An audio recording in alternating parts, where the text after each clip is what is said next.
traveling back in time and chatting up with your past. Hello, everyone, and welcome to the podcast of The Ordinary Maverick. This is Ajay, your host, an ordinary maverick, sharing real life thoughts and experiences and maverick tips. If you haven't hit the subscribe button yet, please do so, and you will not miss another episode. Thank you for continuing to listen to the podcast and for all the feedback. I love putting these together and sharing with all of you, and knowing that in some way we are all connected. This is a special episode and the last one for 2020. The year that was so unusual, unprecedented, unimaginable, right? Filled with an amalgamation of emotions. We did do the 360 there for sure. From moments of extreme sadness, losing near and dear ones, coping with grief, learning how to go with the flow, showing resilient spirit, and most of all, adapting, learning, and constantly encouraging each other. As I was putting this episode together, I once again marveled at the human spirit, and then a thought struck me. What if, 30 years later, say in 2050, we look back to 2020? How would our thoughts, aspirations, and plans from today be relevant 30 years down the line? Would we have achieved what we set out to do today? How much would the world have changed then? And then I remembered the scene from one of our family favorite movie series, and one which we have spent many movie nights doing the marathon run and watching them back to back. The Avengers, where Thor had a chance to travel back in time and meet his mother. We see that his mother knew Thor was from a different time and perhaps had some inkling of what was to come given her powers. But it made me think, what about traveling back in time myself? And once that thought got into my head, I started thinking, okay, what year should I go back? Who do I want to meet? And as they say, our mind is ever so powerful. I stepped back in time to meet the 21-year-old Ajay, who I must say was a maverick even then. Okay? And I'm going to share a bit of that soon. And here's a treat. We have a guest on the show, another maverick by heart, who has kindly agreed to join me today and also travel back in time for a chat with her younger self. But before we have a special guest join us, let us talk to the 21-year-old Ajay, who was completing his first degree in pharmacy, had his next steps kind of charted out, completed a master's in business management, and as per the perceptions of the time of what success looked like, have a secure job in the corporate world, rise in that sector, establish a name. At that point, career and job were at the forefront of my thoughts. Somewhere deep down, there were also thoughts about finding the right life partner, starting a family, having a house, and basically being comfortable. At the time I was living in a relatively small town in the heart of India, and making a life in the big city was exciting. It was somewhat of a dream to own your own house or apartment in the city. Real estate costs were so high that for someone coming from another town, it seemed unattainable. Most people lived in rental places or then in homes given by their workplaces. But I was young, aspirational, and focused. I had a clear path in front of me. First, get my degree, then a job, and then start taking steps towards further establishing myself. I was excited to step into the corporate world, and that seemed the ultimate goal. But almost 3 decades down the line, the Ajay today sees that some of those aspirations were met, while some completely changed, and the reasons they changed are fascinating for sure. Let's see where the checkboxes were. Completed the bachelor's and master's degree? Check. Come to the city and get a job? Check. By the way, there's quite a story with my first job, and you can catch more on that in an earlier episode of my podcast. Now going back to the checkboxes. Rise up in the corporate work? Check. Establish myself? Check. And of course, lots of checks in different aspects of my personal life too. found my life partner, started a family, and yes, built a home. Check, check, check. But here's something interesting. Some of those aspirations and check boxes changed. And boy, how did they change? The corporate world, it's left far behind now. At one time, what was most important doesn't seem to be the same now. One thing is for sure. I'm not in the place that I had thought as a 21-year-old was the most important one. I have completely changed gears, have left the corporate sector behind voluntarily many years back. That was completely dramatic as well. And I have shared more about the crossroads moment in one's life in another podcast. Today I'm doing something I'm passionate about and making a difference for sure. Well, what does that say? Life doesn't always turn out the way one foresees when young. 21 is an important milestone coming into adulthood.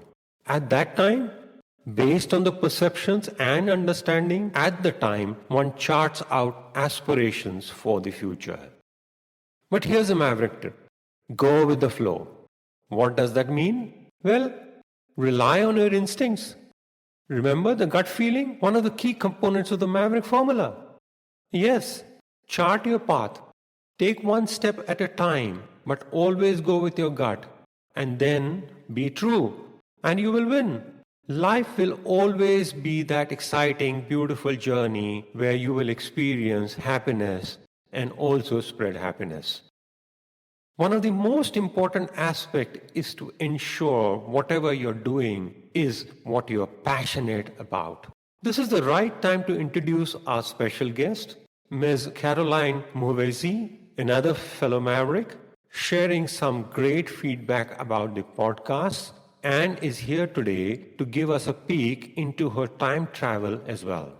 Caroline, so lovely to have you. Welcome to the Ordinary Maverick Show. I'm delighted that you could join us. Tell us a bit about yourself. Hello, Ajay. Thank you for having me on the show. I'm Caroline Muhwezi.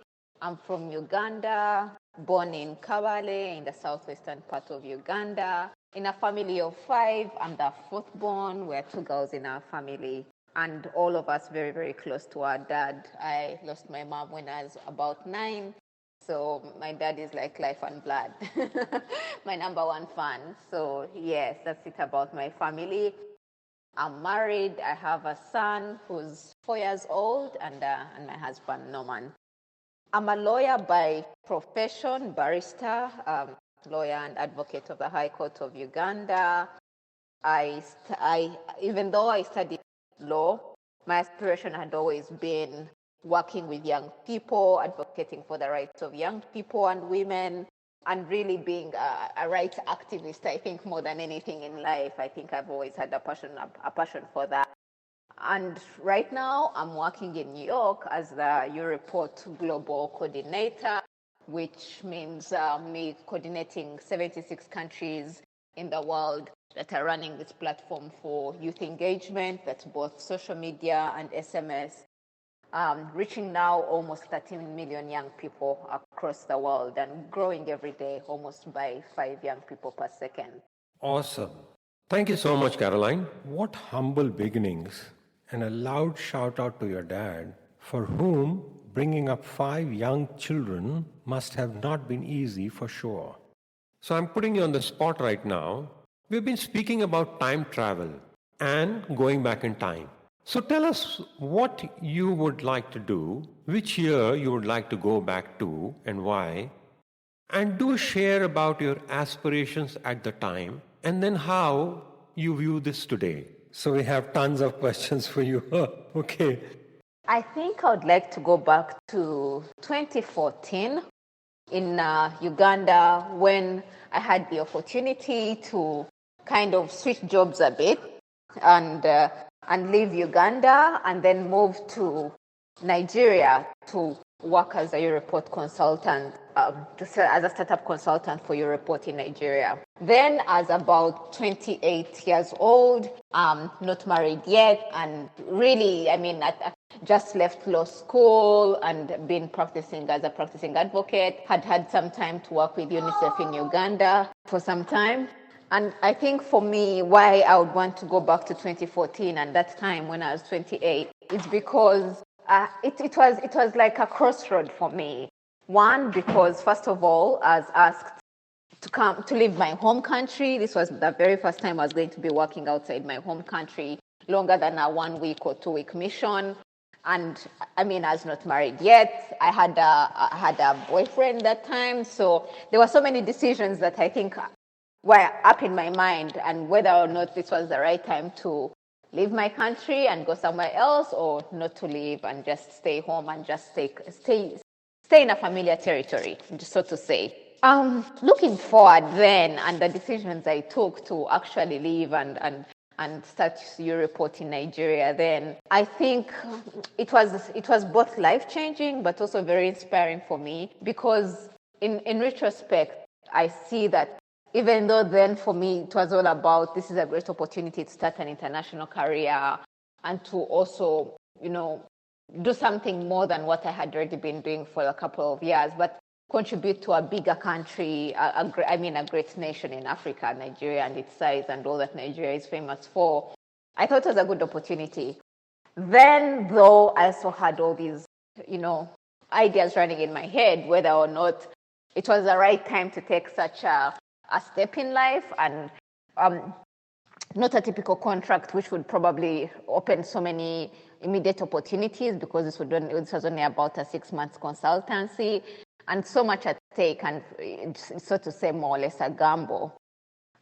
Looking back now, 6 years later, from where I am now and from where I was then, I can only say how good or how helpful it was that I took that bold decision and just decided to go with the flow, leave whatever I had to leave behind, and just get on with it, and just be hopeful that whatever decision I was making then was the right decision to push me forward, even though not the most comfortable.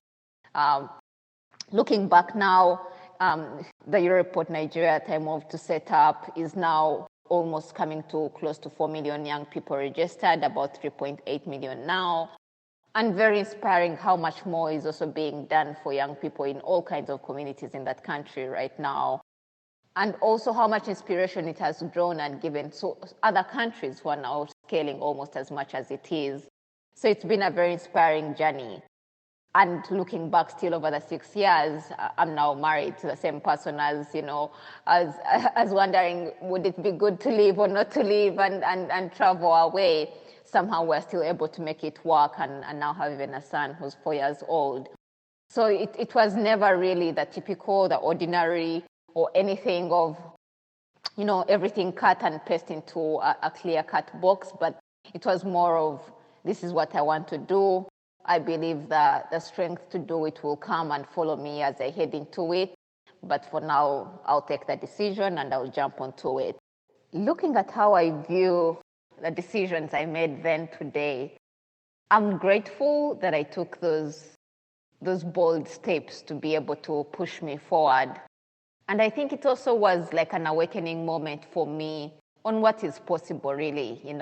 The odds may not always work in your favor, but I think if you're persistent, if you're consistent, if you put in the work, if you establish the right networks and contacts to inspire you and encourage you along the way, motivate you, and right support system, then you can navigate around the odds, even if they may not be in favor of you. But also knowing what voices to silence. I don't know how many voices were not exactly in favor of me taking a decision I took then. But looking back now, probably they're the same voices that are happy that I took that bold step and where it has now got me to today. Wow, Caroline, that was quite a story, and thank you so much for sharing. It's absolutely fascinating to see that even though we both come from different parts of the world, there's a connect, and I do believe that's the Maverick connection. I must say, I would have loved to meet the 28-year-old Caroline, who demonstrated courage, confidence, and sheer grit and determination. And even though there were quite some checks there in terms of your law degree, job, having a family. Oh, by the way, it was great to hear Neil, your 4-year-old, in the background. You're also multitasking as a maverick. Okay. Anyways, as I was saying, quite a few checks there, but then some new developments too. The Caroline who left Uganda taking that bold step might not have foreseen that 6 years later you would be coordinating a global portfolio.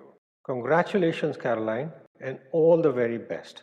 Perhaps we can have a repeat touch base after another 6 years. What do you say?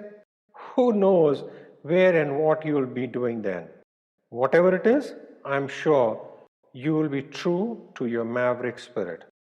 Thanks once again for joining me on this podcast. Thank you for having me on the show, Ajay. It's been an absolute delight, and I wish everyone a happy new year, and hopefully 2021 will be a better year for all the listeners. The podcasts are very inspiring, and it's been an absolute delight following them ardently. What an episode this was. Meeting a younger version of yourself can be both interesting and inspiring at the same time. So, folks, all you fellow Mavericks, pause, and as we close out 2020, take a few minutes to go back and meet a younger you. I would love to hear your thoughts and experiences as you do so. If I had traveled forward and at 21 gone ahead to meet an Ajay in 2020, I'm pretty sure I wouldn't have even foreseen this podcast series.